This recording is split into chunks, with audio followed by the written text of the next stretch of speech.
He was walking openly through the streets of Tehran. No disguise, no armored convoy, no underground bunker. Just a man in a suit, marching with the crowds, surrounded by government loyalists chanting slogans against Israel and the United States. It was March 13th, 2026, Iran's annual Quds Day rally. And somewhere above him, invisible, silent, and already transmitting his exact coordinates back to an Israeli intelligence operations center, a surveillance asset had locked on. Ali Larijani, the man who had become the Islamic Republic's most powerful figure even before Supreme Leader Khamenei was killed. The man running what remained of Iran's entire security and strategic apparatus. The de facto leader of a regime at war, walking in the open, on camera, filmed by his own government's media, and unknowingly handing Israel everything it needed. 3 days later, he was dead. What went wrong? What did Israeli intelligence know? And how did the most devastating targeted killing operation since Operation Epic Fury began end the de facto leadership of the Islamic Republic in a single night? This is the full story. If you want the complete breakdown of intelligence operations like this one, subscribe and hit the bell right now. We cover the operations the world is still trying to understand. To grasp why Larijani's death sent shockwaves far beyond the immediate military context, why Israel's defense minister said publicly that he had joined Khamenei in the depths of hell, you have to start further back. Not with the airstrike, not with the targeting operation, with the man himself, with what he had built, what he represented, and why the Islamic Republic had no obvious replacement for him the moment he was gone. Ali Ardashir Larijani entered the world on June 3, 1958, in Najaf, the Iraqi city that served for centuries as one of the most sacred sites in Shia Islam, home to the shrine of Imam Ali. His father was Grand Ayatollah Mirza Hashem Amoli, a religious authority of the highest rank in the Shia hierarchy. That combination of clerical prestige and political gravity would shape every turn of Larijani's career in the decades ahead, and give the Larijani name a weight inside the Islamic Republic that few families could match. His brothers, Sadegh and Mohammad Javad, occupied senior positions at the apex of Iran's judicial and diplomatic establishment for years, extending the family's reach into every corner of the system. And Ali was the most powerful of them all. His academic background was unusual for the world he entered. He earned a degree in computer science from Sharif University of Technology, Iran's most prestigious technical institution, before completing graduate and doctoral studies in philosophy at the University of Tehran. That combination gave him something rare in a political class dominated by clerics and military men: intellectual credibility that translated across rooms. He could speak the language of strategic theory with the same precision he applied to everything else. After the revolution of 1979, he joined the Islamic Revolutionary Guard Corps in its formative years and served during the Iran-Iraq War, 8 years of catastrophic conflict that forged an entire generation of Iranian officials in shared ideology and shared sacrifice.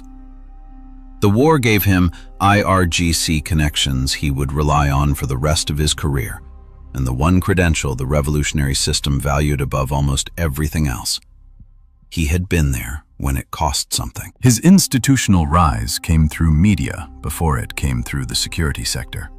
From 1994 to 2004, he ran the Islamic Republic of Iran Broadcasting, a decade at the helm of the state's entire information infrastructure, building networks, managing narratives, and mastering the machinery of political messaging inside the Islamic Republic.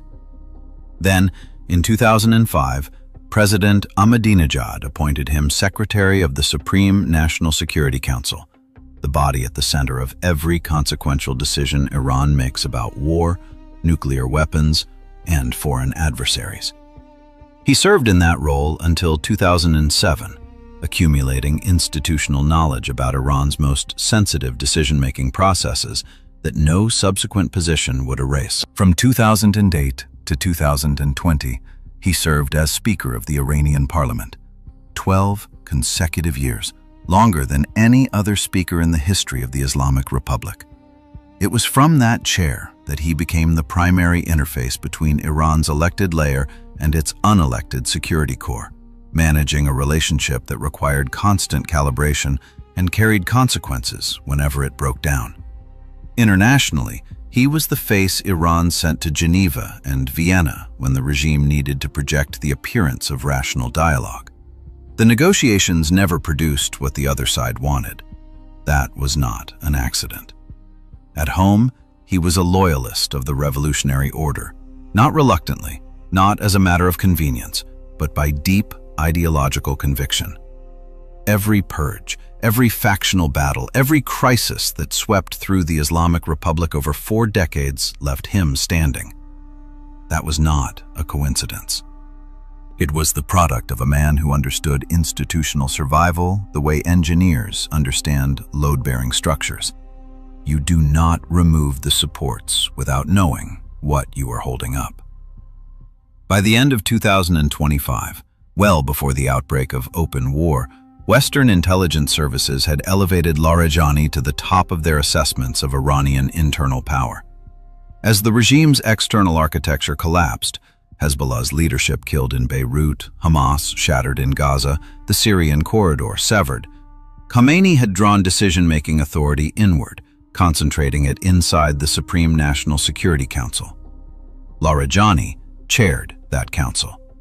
The resource allocation decisions, what the IRGC received, what the proxy networks were given, what diplomatic channels remained active, increasingly ran through him. In every sense that mattered operationally, he was already running the war. When Khamenei was killed on February 28, 2026, that concentration of authority suddenly had no one above it. The factions inside the Iranian state that had always deferred to the supreme leader's final word found themselves without the arbiter they had relied on for nearly 4 decades. لاریجانی stepped into that gap, not by formal succession, but by institutional gravity. The Israeli military put it bluntly, describing him as the de facto leader of the Iranian terror regime. The United States agreed, placing a $10 million bounty on his head through the Rewards for Justice program, with a relocation guarantee for anyone who delivered credible intelligence on his exact location. He was the primary objective, the most important remaining node in a command structure Israel had been systematically dismantling for months. And then, he walked outside. The decision that brought him onto the streets of Tehran on March 13th was not irrational, not by the logic of the world he inhabited. He had spent his career reading power, and he read the Quds Day rally as a necessary act of political signaling. The regime needed proof of life. He needed to be seen. What he could not have fully calculated was that the cost of being seen had changed entirely since the war began. How did a single public appearance, filmed by Iranian state television and broadcast across the country, become the intelligence breakthrough that allowed Israel to locate and kill the most powerful surviving figure in Iran's chain of command? Every authoritarian regime, at its most desperate, reaches for the same instrument. Not artillery, not a diplomatic note, not a press conference. It reaches for the image, the picture of a leader still upright, still visible, still occupying the same streets as his people, because that image, more than any battlefield report, tells the population whether the system is still functioning or already collapsing from within. In March of 2026, the Islamic Republic was running out of ways to project survival. The airstrikes had been relentless. The command structure had been gutted. Khamenei was dead. And the population watching state television every evening was receiving a steady stream of official language about resistance and fortitude, wrapped around a reality that was increasingly difficult to obscure. The regime needed something concrete. A body, a face, a senior official standing on the streets of Tehran with the crowds around him, telling the country without saying a word, "We are still here." Quds Day provided the occasion. Established by Ayatollah Khomeini in 1979 as an annual declaration of opposition to Israel and solidarity with the Palestinian cause, it falls on the last Friday of Ramadan, and in 2026, that meant March 13th. Every year, the state mobilizes crowds across Iranian cities. Officials appear, speeches are delivered, cameras roll. It is one of the few moments in the Iranian political calendar designed specifically for the public visibility of the regime's senior leadership. Most of Larijani's surviving colleagues read the security environment correctly and stayed out of sight. He made a different calculation. He appeared, openly, physically present, walking in the Quds Day procession through Tehran's streets, surrounded by security personnel, but visible to every camera pointed in his direction. The calculation behind that decision was not naive. He had read the room and concluded that the cost of invisibility, the signal it would send about the regime's confidence, was higher than the risk of exposure. It was the kind of judgment call that had served him well across 4 decades of navigating one of the world's most dangerous political environments. This time, it was catastrophically wrong. Israeli military intelligence had not been waiting passively. Since Operation Epic Fury began on February 28th, Israel had deployed a layered surveillance infrastructure over Tehran that combined satellite coverage, drone observation, and signals collection into a continuously updated operational picture. Low-orbit imaging platforms swept the city's key zones on regular passes, their sensors capable of capturing vehicle movement, perimeter activity, and thermal signatures from structures below. The system had been built for exactly this kind of opportunity, the moment when a high-value target briefly abandoned the discipline of concealment. The moment Larijani appeared on Iranian state television's live broadcast of the Quds Day March, that system registered it. His face was matched against a database of Iranian leadership figures that Israeli intelligence had been refining for years. His position within the procession was geolocated using the surrounding street architecture visible in the footage.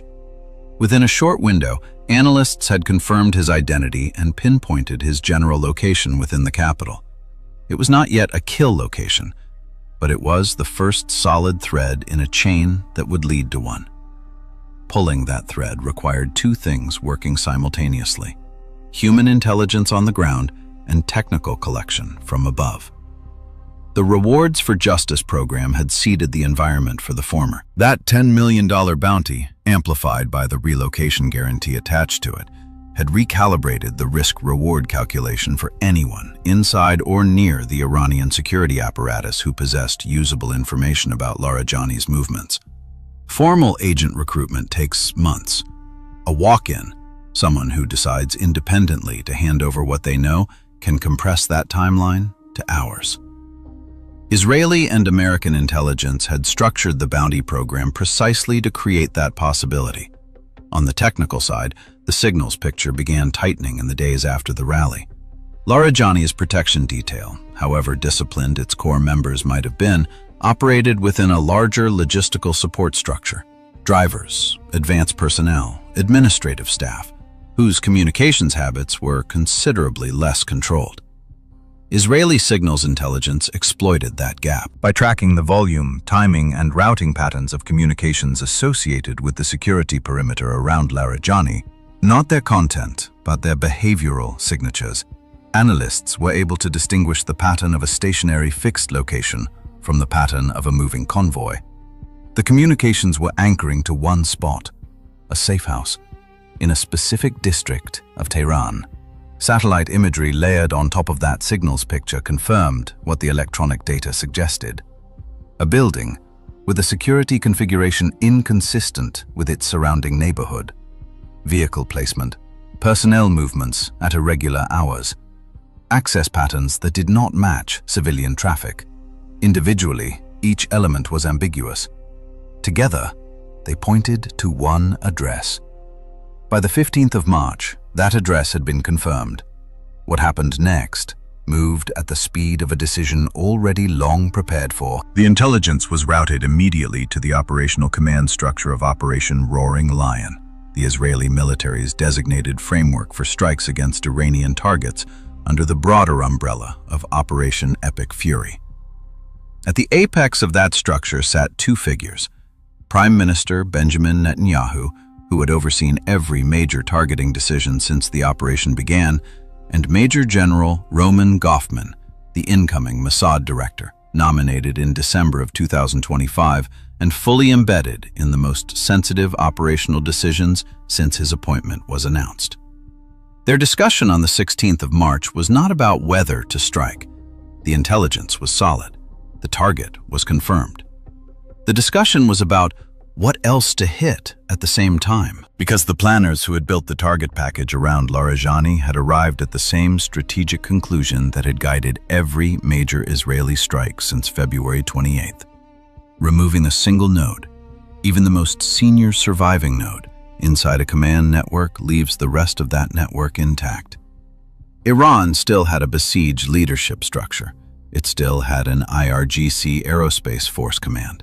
It still had ballistic missile infrastructure and command centers distributed across multiple cities. Striking لاریجانی alone would remove one man and hand Iran's surviving commanders the space to reconstitute around his absence. The alternative was to remove the architecture entirely, simultaneously, in a single night. Netanyahu and Goffman approved the expanded plan. On the night of March 16, 2026, the Israeli Air Force launched the most coordinated strike package since the beginning of the war. What specific targets had been assigned across Tehran, Shiraz, and Tabriz, and what was waiting for لاریجانی in that safe house when the first precision munition arrived? The target list that Israeli military planners had assembled by the morning of March 16th was not the product of a single night's work. It had been built methodically over weeks, layer by layer, location by location, using the same integrated intelligence architecture that had tracked لاریجانی to his safe house in Tehran. Every item on that list had been assessed, cross-referenced, and assigned a specific munitions package calculated to guarantee destruction rather than damage. The planners were not designing a warning. They were designing an ending. At the center of it all was the safe house.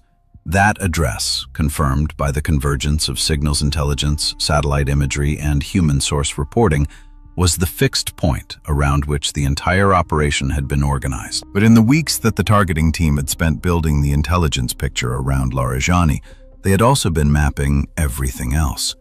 The infrastructure that kept Iran's wartime command structure alive, the buildings where decisions were still being made, the bases where the forces still capable of executing those decisions were concentrated. What emerged from that process was a target package that stretched across 3 cities and encompassed an entire institutional layer of the Islamic Republic's surviving security apparatus. Tehran was the primary theater. The safe house, where لاریجانی was confirmed present, was the top priority. But alongside it, Israeli planners had assigned munitions to a series of additional high-value locations within the capital. Among them, the headquarters of the IRGC's Naval Command in Tehran, along with additional coordination centers identified as active nodes in the regime's wartime decision-making chain. These were not symbolic targets. They were the physical locations where surviving commanders were still meeting, still issuing orders, still attempting to hold together a chain of command that had already been severely degraded by weeks of sustained military pressure.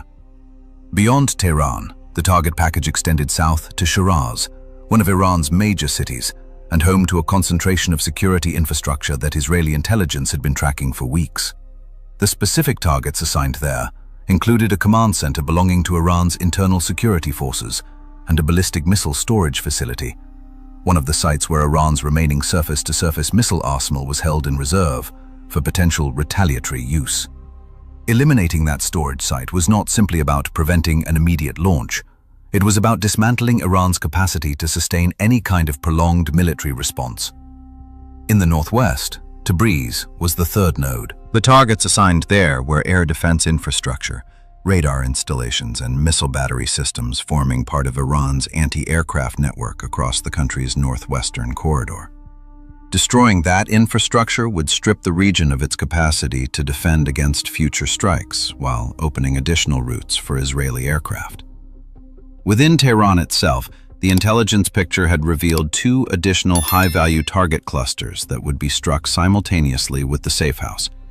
The first was a makeshift encampment, a tent structure at a location within the capital where the surviving senior leadership of Iran's Basij paramilitary force had gathered. The Basij, the internal militia that formed one of the IRGC's primary instruments of both domestic control and external operations, still had a functioning command hierarchy despite the losses of the preceding weeks. That hierarchy had made a fatal security miscalculation. Rather than dispersing its leadership across separate locations, it had consolidated them. Multiple senior commanders in one place at one time, under the assumption that a temporary and unregistered site would be harder to track than a fixed facility. Israeli intelligence found it anyway. The second cluster was a separate safe house in Tehran, distinct from Larijani's location, where a cell of Palestinian Islamic Jihad operatives had been identified. Palestinian Islamic Jihad, the Gaza-based militant organization backed directly by Iran's IRGC, had maintained a presence in Tehran throughout the war, serving as a liaison node between the Iranian security establishment and whatever remained of its armed infrastructure further west.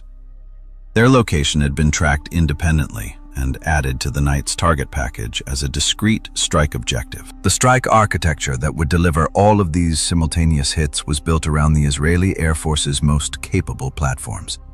Dozens of F-35I Adir 5th-generation stealth fighters, Israel's most advanced combat aircraft, built on the American F-35 airframe and modified extensively for Israeli operational requirements, were assigned to the penetration and precision strike roles.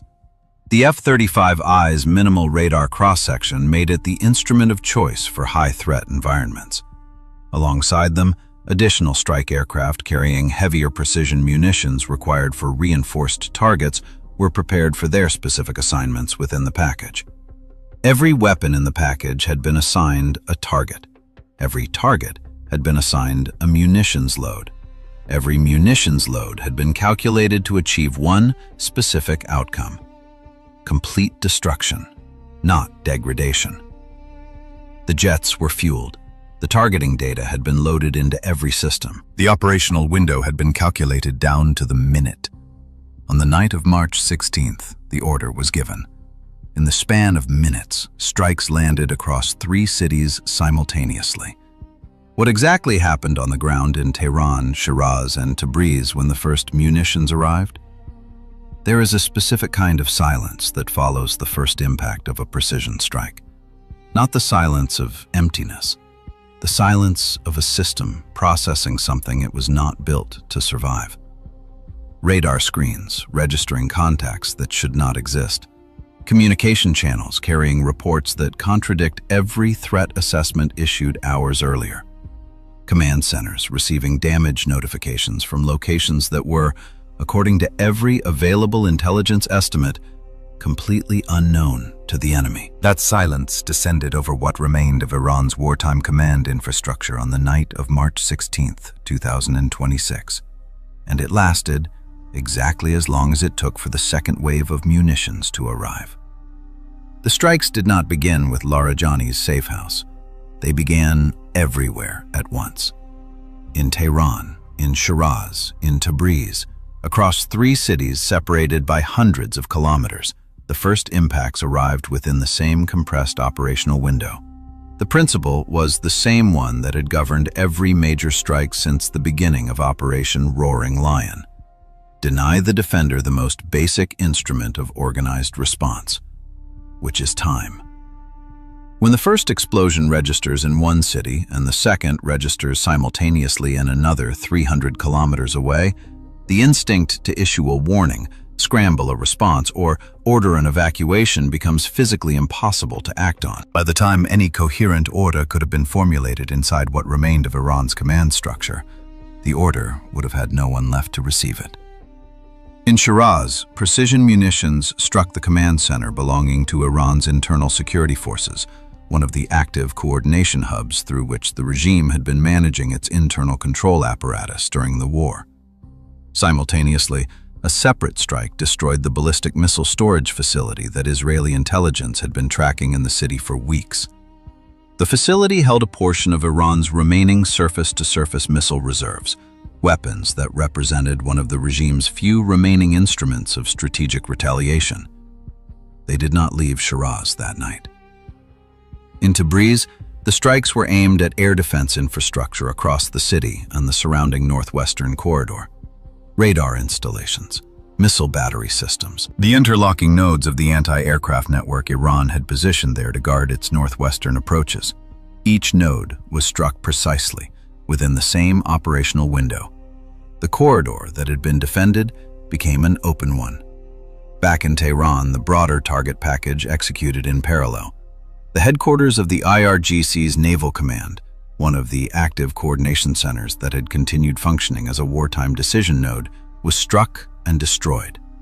The remaining coordination centers identified in the targeting package were hit in the same window, severing the communication links through which surviving IRGC commanders had been issuing orders and receiving operational updates. But it was the safe house that defined the night. The address that Israeli military intelligence had spent 3 days confirming was struck with the precision the targeting process had been built to guarantee. Multiple munitions, delivered in calculated sequence. The structure absorbed them and ceased to exist as a structure. Inside were Ali Larijani, his son Morteza Larijani, his office chief Ali Reza Bayat, and the security personnel assigned to the protection detail. The building consumed everything inside it. The man described by the Israeli military as the de facto leader of the Iranian terror regime, the most powerful surviving figure in the Islamic Republic's chain of command, the person the United States had valued at $10 million worth of intelligence, was killed inside a safe house that his own protection detail's communications had located for his enemies. His son died alongside him. In a single strike, the Islamic Republic lost not only its most senior operational figure, but a member of the next generation of the Larijani political dynasty. The Basij encampment was struck in the same operational window. Gholam Reza Soleimani, commander of the Basij paramilitary force, the internal militia that had served for decades as one of the IRGC's primary instruments of domestic suppression and external operations, was killed in the strike, along with his deputy, Sayed Karishi, and the majority of the Basij's senior leadership. The decision to consolidate that leadership in a single makeshift location had been, from a security standpoint, a fatal miscalculation. The assumption that a temporary and unregistered encampment would be invisible to Israeli surveillance proved incorrect in the most final way possible. The strike did not wound the Basij command structure. It decapitated it entirely. In a single impact, an organization that had spent 4 decades developing a senior leadership cadre lost that cadre almost completely. Simultaneously, strikes targeting the IRGC Aerospace Force Command eliminated the organization's commander and the top echelon of its leadership. The IRGC Aerospace Force, responsible for Iran's ballistic missile program, its drone arsenal, and the strategic rocket units that represented the regime's most potent instruments of long-range attack, had already sustained severe losses since the beginning of the war. The strikes on the night of March 16th removed what remained of its command layer. The organization still existed in name. Its capacity to function as a coordinated military force did not. In a separate location within Tehran, the strike on the Palestinian Islamic Jihad safe house was executed as a discrete mission within the broader operational package. The operatives inside, members of a liaison cell maintaining contact between the Iranian security establishment and whatever remained of armed infrastructure in Gaza, were killed.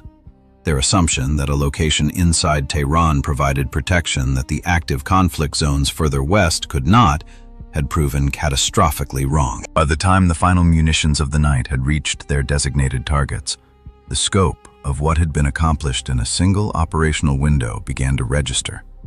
First in the Israeli command center, and then through the wreckage of destroyed communications infrastructure in whatever remained of the Iranian security establishment.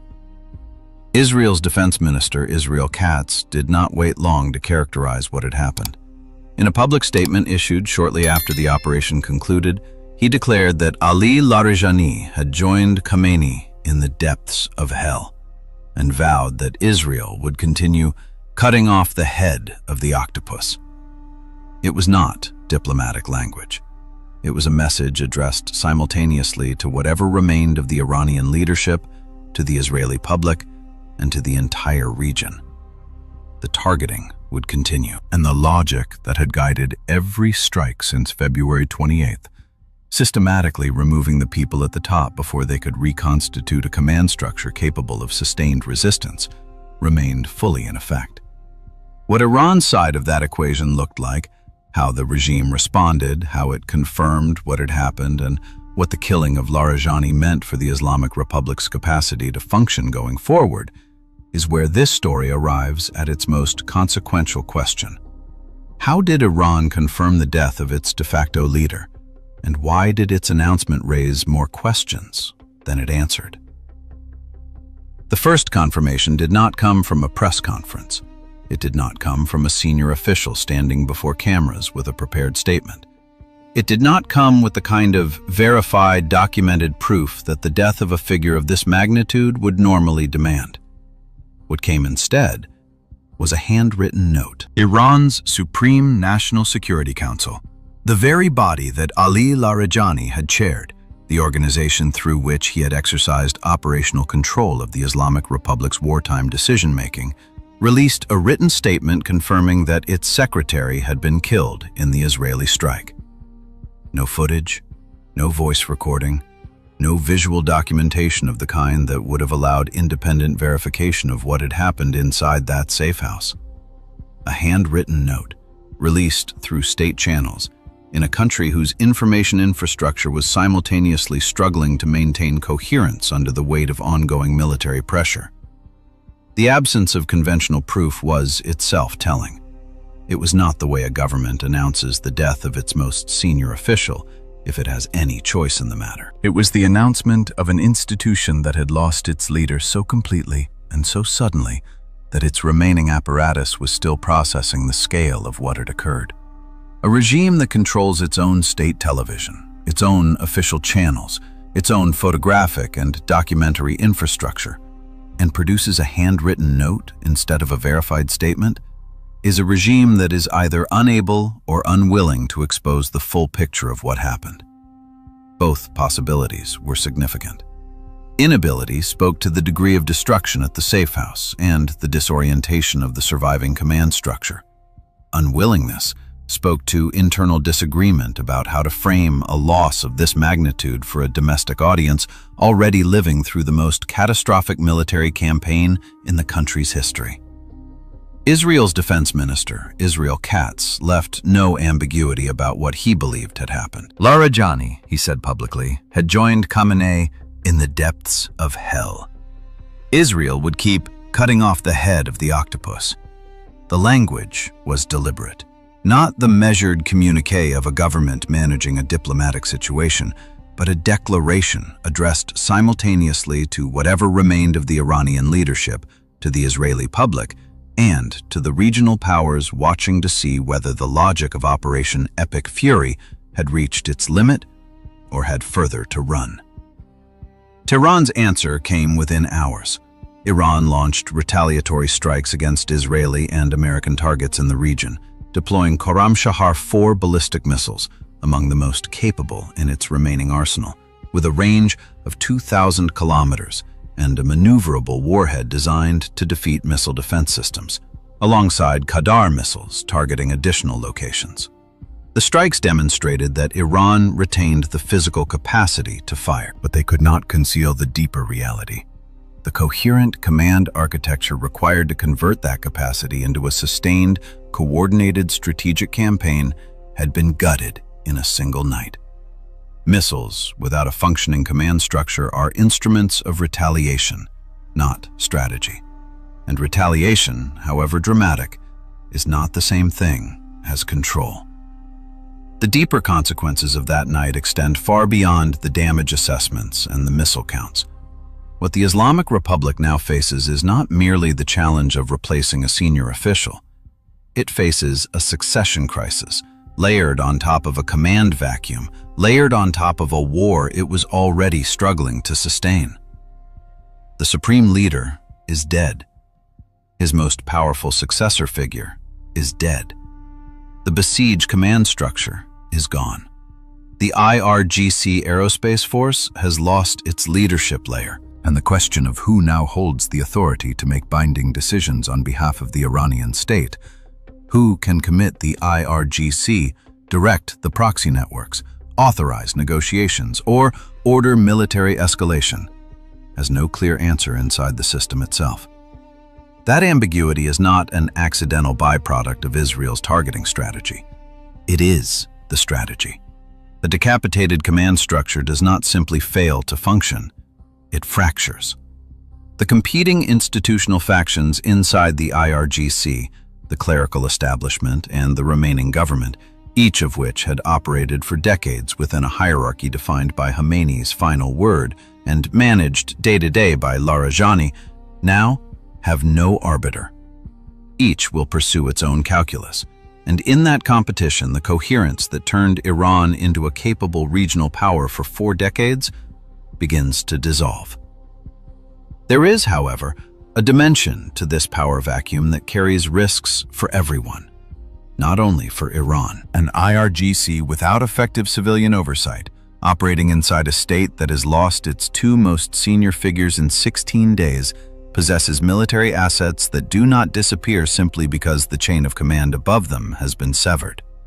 Ballistic missiles, drone stockpiles, a nuclear program enriched to levels that, before the war began, had already placed Iran closer to a weapons capability than at any previous point in its history. Removing Iran's leadership layer resolves one category of threats. It simultaneously creates another. A heavily armed institution without a functioning command structure, under sustained military pressure, with no established political authority capable of making binding decisions about what comes next. Israel's stated approach, cutting off the head of the octopus, targeting the leadership layer rather than simply degrading hardware, was built on a coherent theory of how the Islamic Republic's power worked. Khomeini held it together. Without him, the proxy network, the IRGC's internal discipline, and the regime's capacity for coordinated action were all downstream of that single point of personal authority. لاریجانی was the man closest to filling that function after Khamenei's death. With لاریجانی gone too, the theory holds that the system does not find a new center of gravity on a convenient timeline, that the fractures beneath the surface of the Islamic Republic, suppressed for decades by a combination of revolutionary ideology and personal authority, now have nothing left holding them closed. Whether that theory proves correct, whether the Islamic Republic fractures, reconstitutes, or produces a successor capable of re-anchoring the system, is the question every intelligence service in the region is now attempting to answer. What is not in question is what happened on the night of March 16th. A safe house in Tehran, a makeshift encampment in the capital, command centers in Shiraz, air defense nodes in Tabriz. The de facto leader of the Islamic Republic, the besieged commander, the IRGC Aerospace Forces leadership, all of it in one night. For the second time in 16 days, Israel had cut off the head of the octopus. What grows back, and how fast, is the question that will define everything that follows. If this video gave you the full picture you were looking for, hit like, leave a comment, and subscribe if you haven't already. We break down the intelligence operations and military decisions the world is still trying to understand. New video every single day.